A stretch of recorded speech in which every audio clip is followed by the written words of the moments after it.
So hi hello friends, మన channel కొత్తగా చూసినట్లయితే సబ్స్క్రైబ్ చేసుకొని పక్కన ఉన్న బెల్ ఐకాన్ క్లిక్ చేసి ఆల్ పైన ట్యాప్ చేయండి.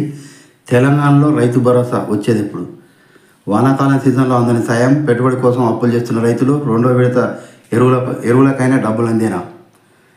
చెప్పిన మేరకు పంట రుణాలు మాఫీ చేసిన రాష్ట్ర ప్రభుత్వం రైతు భరోసా పథకం కింద పెట్టుబడి సాయం ఎప్పుడు అందిస్తుందని రైతులు ఎదురు చూస్తున్నారు. వానాకాలం సాగు మొదలై 2 నెలలుగా వస్తున్న రైతు భరోసా పథకం అమలు ఊసేలేదు. రైతుల పెట్టుబడుల కోసం బ్యాంకుల్లో రుణాలు తీసుకుంటుండగా అందుకు వీలు లేని వారు ప్రైవేటు అప్పులపై ఆధారపడుతున్నారు. తెలంగాణ రాష్ట్రం ఏర్పడిన తర్వాత టీఆర్ఎస్ ప్రభుత్వం 2018 వానాకాలం సీజన్ నుండి రైతు బంధు పథకాన్ని అమలు చేయడం ప్రారంభించింది. ఎకరాకు 5,000 రూపాయల చొప్పున 2 సీజన్లో 10,000 రూపాయలు పెట్టుబడి సాయంగా అందిస్తూ వచ్చింది. గడిచిన 6 సంవత్సరాల్లో వానాకాలం, యాసంగి సీజన్లో 12 సార్లు రైతులకు క్రమం తప్పకుండా పెట్టుబడి సాయాన్ని అందించింది. 2023-24 యాసంగిలో కాంగ్రెస్ ప్రభుత్వం ఏర్పడిన తర్వాత రైతు బంధు పథకం కింద ఎకరాకు 5,000 రూపాయల చొప్పున 1,90,826 మంది రైతులకు 177.61 కోట్ల రూపాయలు పెట్టుబడి సాయంగా అందించారు. ఎన్నికల సమయంలో కాంగ్రెస్ పార్టీ ఎకరాకు ఒక్కొక్క సీజన్కు 7,500 రూపాయల చొప్పున 15,000 రూపాయలు పెట్టుబడి కోసం అందిస్తామని హామీ ఇచ్చింది.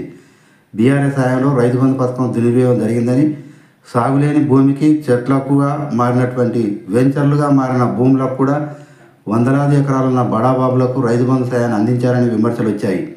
ధనవంతులు, ఎగువ మధ్యతరగతి వరకు కూడా భూస్వాములకు మాత్రమే రైతు బంధు సాయంలో పెద్ద మొత్తం ముట్టిందని, చిన్న రైతులకు ఈ పథకం కింద దక్కింది తక్కువేననే ఆరోపణలు వచ్చాయి. ఈ నేపథ్యంలోనే ప్రభుత్వం రైతు భరోసా సాయాన్ని ఎన్ని ఎకరాల భూమి ఉన్న వారికి ఇవ్వాలని అన్న విషయంలో అన్ని గ్రామాల్లో సమావేశాలు ఏర్పాటు చేసి రైతుల అభిప్రాయాలను తెలుసుకుంటున్నారు. అయితే ఈ విషయంలో ప్రభుత్వం ఇంకొక నిర్ణయం తీసుకోకపోవడంతో రైతు భరోసా సాయం వానాకాలం సాగు ప్రారంభమైనా ఇంకా అందలేదు.